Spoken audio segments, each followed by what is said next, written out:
Welcome back to Immigration News Today. If you have a bank account, a savings account, a pension fund, or any kind of financial account in another country, and you are a United States citizen, a green card holder, or even a long-term resident, what I am about to share with you in the next few minutes could be one of the most financially important things you hear all year. We are talking about a federal reporting requirement that affects millions of Americans and immigrants alike, one that carries fines starting at over $16,000 per violation, and in the most serious cases, can lead to criminal charges, asset seizures, and consequences that ripple directly into your immigration status and your path to citizenship. I want to make sure that by the time this video ends, you fully understand what this obligation is, whether it applies to you, and exactly what steps you can take right now to protect yourself.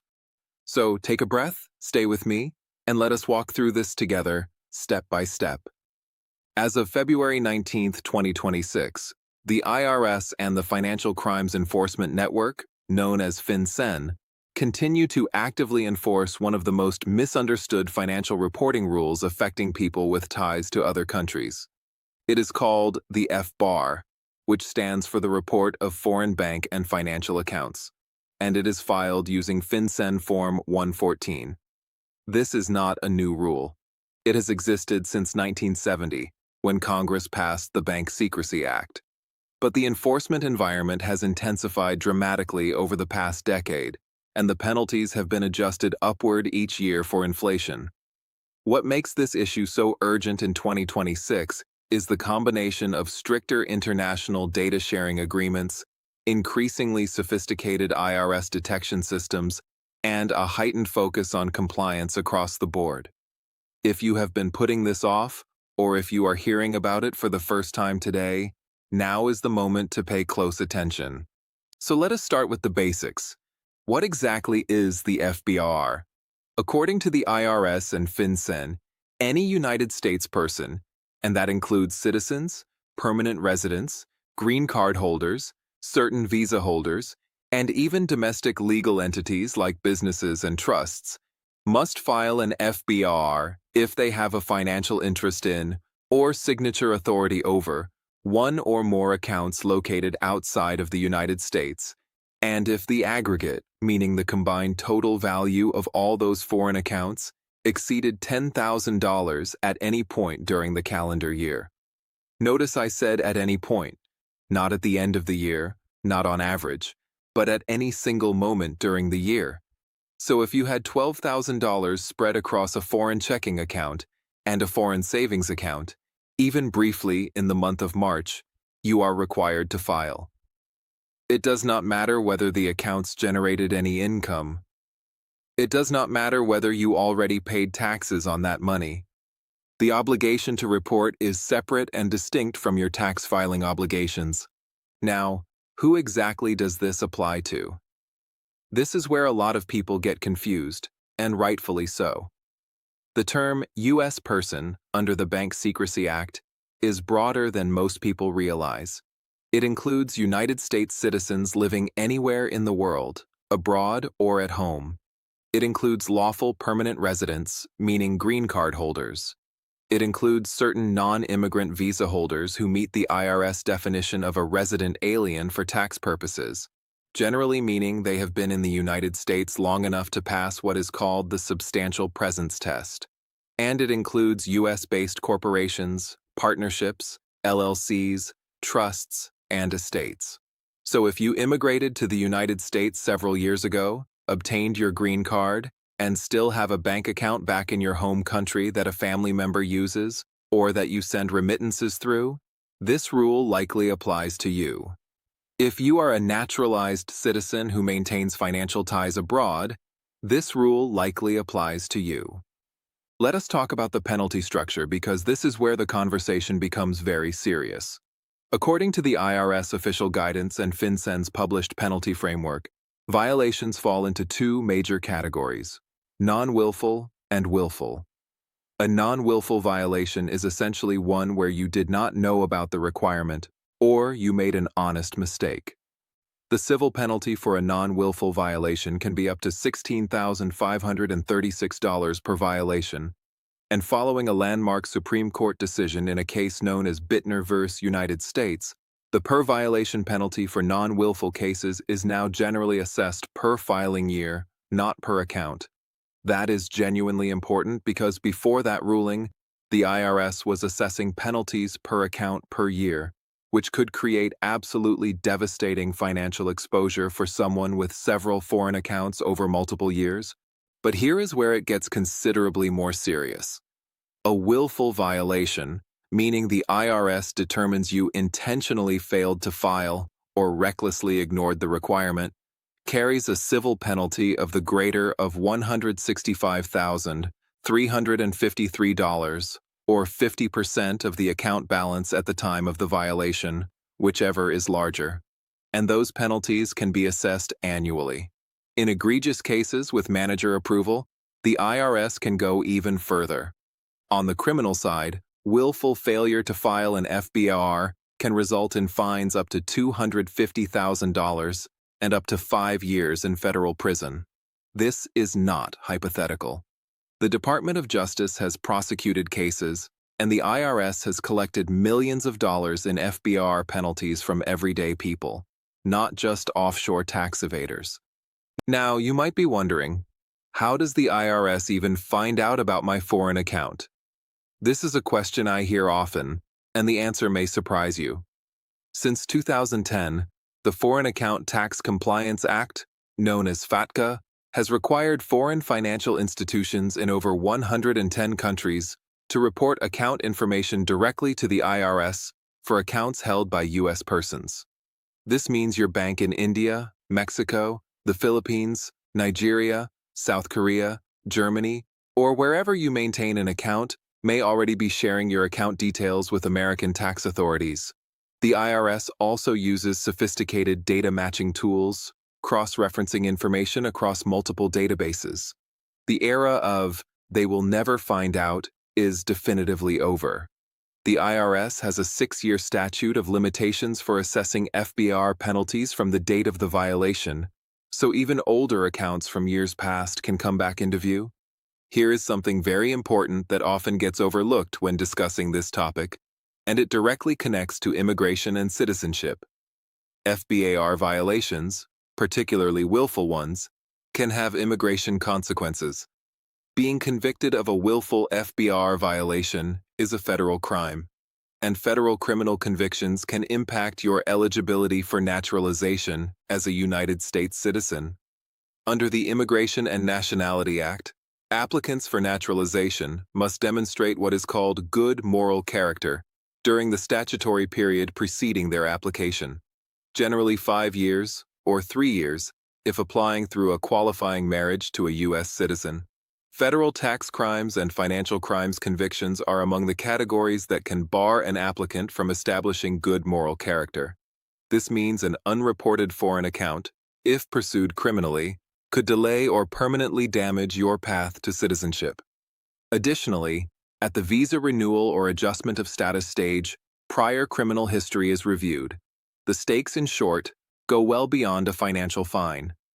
So what do you do if this applies to you?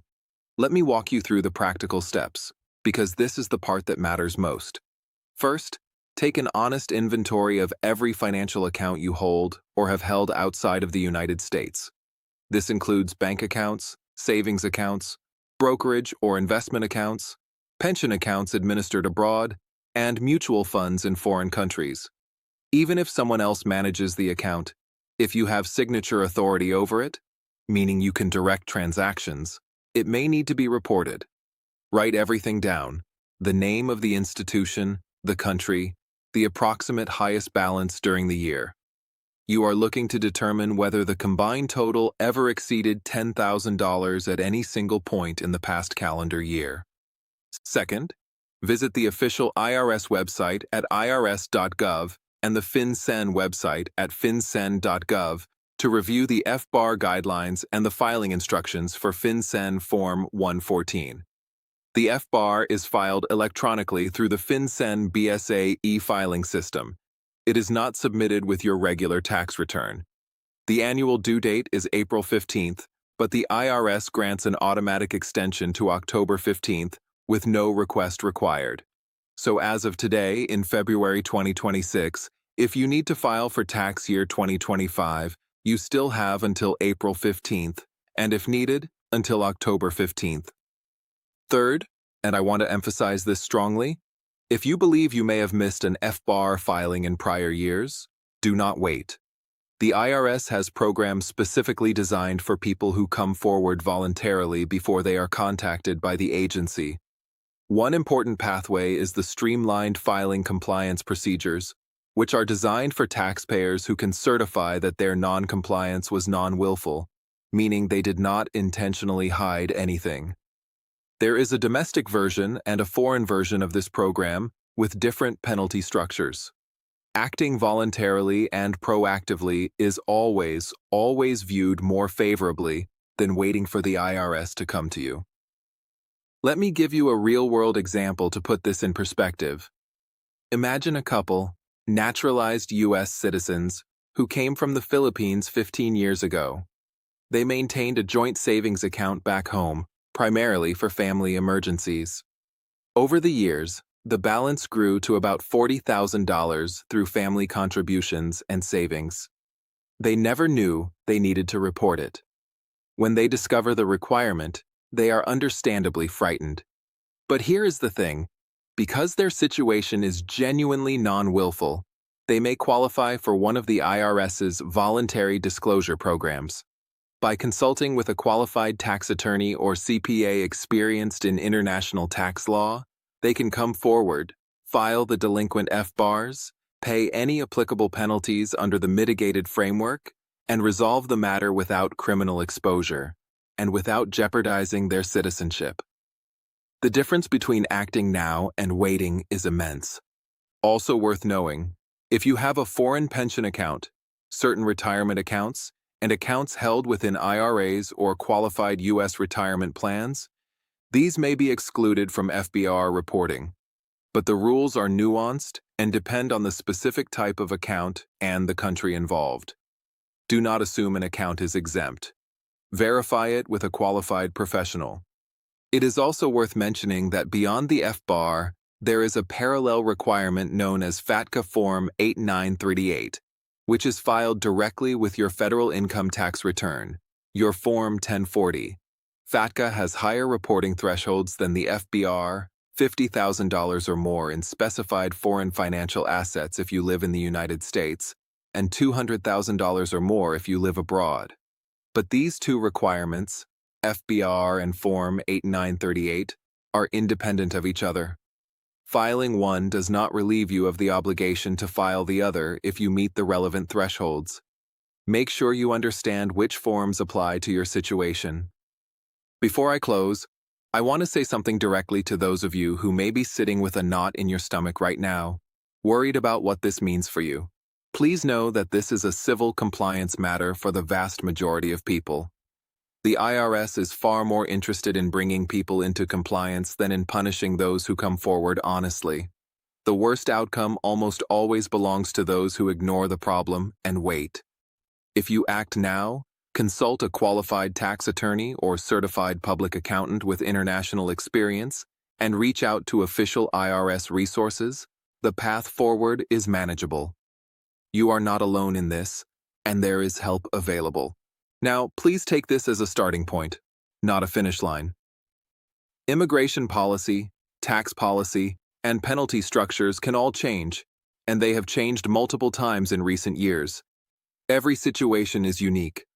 What applies to one person may not apply to another. The content you just watched is informational and educational in nature and does not constitute legal or tax advice. Always consult an officially licensed and qualified attorney or CPA for guidance specific to your personal situation. Verify everything against current IRS.gov and FinCEN.gov publications, which are freely available and regularly updated. If this video helped you understand something important today, if it raised a question you did not know you needed to ask, please hit that like button right now. It genuinely helps us reach more people in our community who need this information, And if you are not yet subscribed to Immigration News Today, please do that right now as well. We are here every week with clear, accurate, and timely updates on immigration law, IRS obligations that affect immigrants and citizens with international ties, visa policy changes, naturalization guidance, and so much more. Share this video with a family member, a friend, or a colleague who might have foreign accounts and does not yet know about this requirement. You could genuinely be doing them an enormous favor. Check the description below this video for links to official IRS and FinCEN resources, information about the streamlined filing compliance procedures, and guidance on finding qualified tax professionals who specialize in international financial reporting. We have made it as easy as possible for you to take the next step. Thank you for being part of the Immigration News Today community. Staying informed is one of the most powerful things you can do for yourself and your family in this process. Take care, stay compliant, and we will see you in the next video.